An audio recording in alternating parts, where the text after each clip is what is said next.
Bien, en este tema vamos a ver el comportamiento de los dieléctricos, es decir, los malos conductores, ante la presencia de un campo eléctrico externo.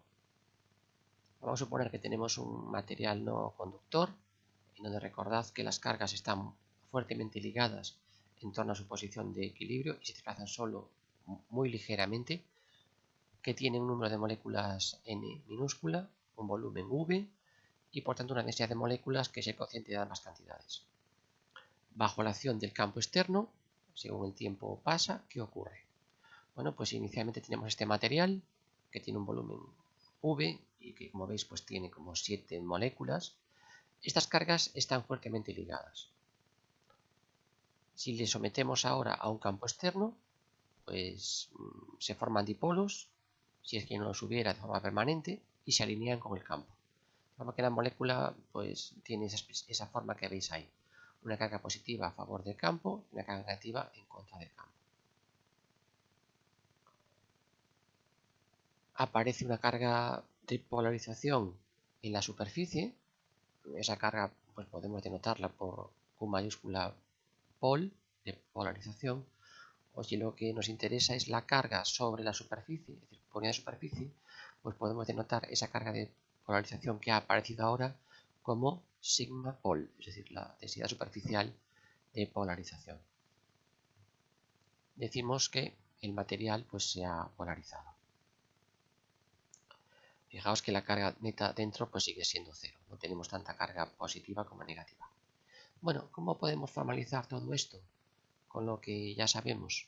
Bueno, pues sabemos que a nivel microscópico estos dipolos inducidos o permanentes que aparecen en el material, alineados con el campo, tienen un momento dipolar P, que es el producto de la carga positiva que se ha desplazado o que ya está desplazada por un vector posición que va de la carga negativa a la positiva, por convenio.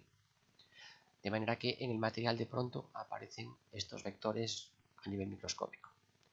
A nivel macroscópico, pues podemos definir un momento dipolar macroscópico o total, una vez que el material pues está polarizado, sumando simplemente estos momentos dipolares individuales.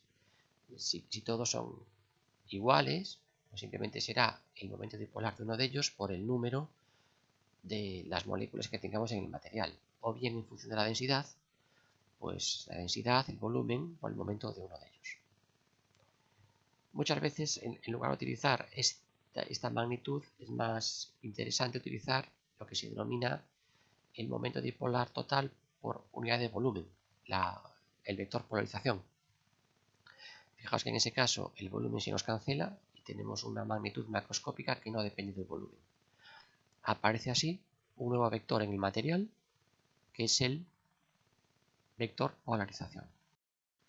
Un vector que nos dice cómo reacciona el material frente a un campo externo. Y el objetivo un poco de este tema va a ser intentar relacionar esta magnitud con las cargas libres que crean el campo externo, con el campo externo y con lo que realmente ocurre en el material dieléctrico. Bueno, al mismo tiempo, la carga neta en el interior veíamos que era nula y aparece, como decíamos, una carga superficial. Bien, esa carga superficial, negativa en contra del campo, positiva a favor del campo, va a crear al mismo tiempo, a su vez, un campo que se opone al campo externo y que va a hacer que el campo en el material sea menor. Por eso, como veis, las líneas de campo en el material están más separadas que las líneas del campo externo. La razón entre el campo externo y el campo en el material, una vez polarizado, se denomina constante dieléctrica relativa del material y es una cantidad mayor que 1, lo cual refleja que efectivamente el campo en el material, una vez polarizado, se hace menor. Esta constante dieléctrica se puede poner en función de la constante dieléctrica del vacío, que ya vimos en el tema anterior, como ese cociente que veis ahí. Y por ejemplo, pues tiene un valor de 3,7 para para el papel, 5,6 para el vidrio, y por lo tanto, pues por ejemplo, si aplicamos un campo de 10 newtons coulombio a un papel, pues este se polariza y el campo pues resulta ser 2,7 newtons coulombio.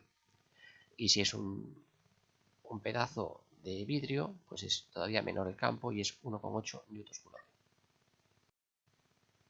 Bueno, la verdad es que el comportamiento del conductor y del no conductor es muy semejante. Si fijamos en la figura, la única diferencia parece que ser que hay líneas de campo en el no conductor que no hay en el conductor.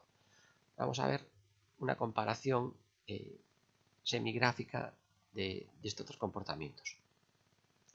Bueno, en el caso del conductor aparecen en la superficie cargas, que son cargas libres, asociadas, pues si es un metal, al movimiento de los electrones. Y en el no conductor aparece algo parecido, aparece carga de polarización, en este caso en la superficie, asociada a los dipolos que se forman o que ya estaban formados en ese no conductor. Tanto en un caso como en otro, estas cargas libres en la superficie crean un campo opuesto al campo externo, un campo inducido, que en el caso del no conductor se llama depolarización. Ese campo, como veis, es mayor en el caso del conductor que en el del no conductor. De hecho, el campo inducido en el conductor anula el campo externo, mientras que el campo de polarización, que también es un campo inducido, no anula al campo externo. Esto lo podemos ver si recuperamos la figura inicial, en donde vemos que en el no conductor no hay líneas de campo y en el conductor sí que hay líneas de campo. En ambos casos, la carga neta es cero. Digamos que hay tanta carga negativa como positiva. Bueno, ¿y para qué vale todo esto?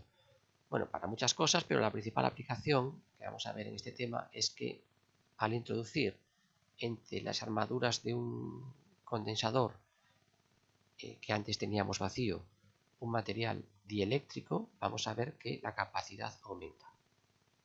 Bueno, vamos a verlo matemáticamente. Podéis hacer alguna simulación en ese enlace que veis ahí de la Universidad de Colorado, que os enviaremos por Fytec.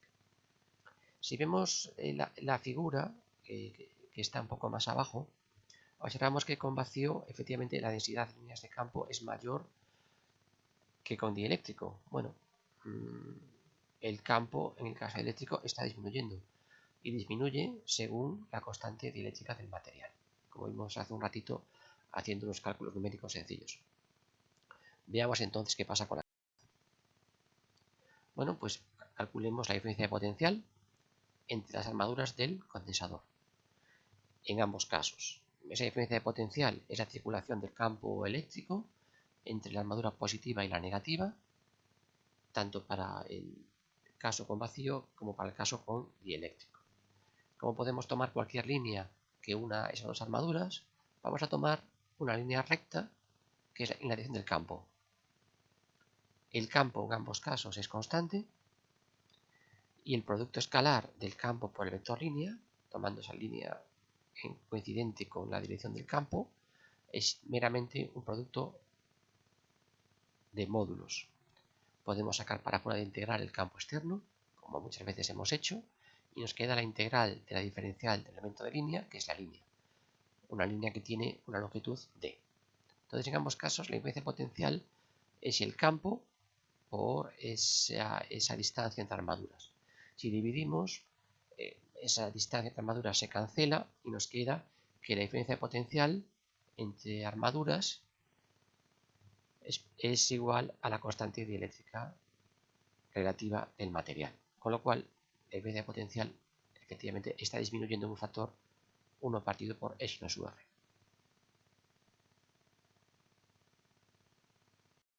Bueno, ¿y qué pasa con la capacidad? Si esa es la razón entre diferencias de potencial. Bueno, pues si el potencial disminuye, vamos a ver que la capacidad aumenta. La capacidad es la razón entre la carga de la armadura positiva y la diferencia de potencial. Si dividimos, observamos que el cociente de capacidades es la inversa de la constante dieléctrica de relativa del material y por tanto la capacidad aumenta en un factor igual a la constante idéntica relativa del material. La capacidad está aumentando.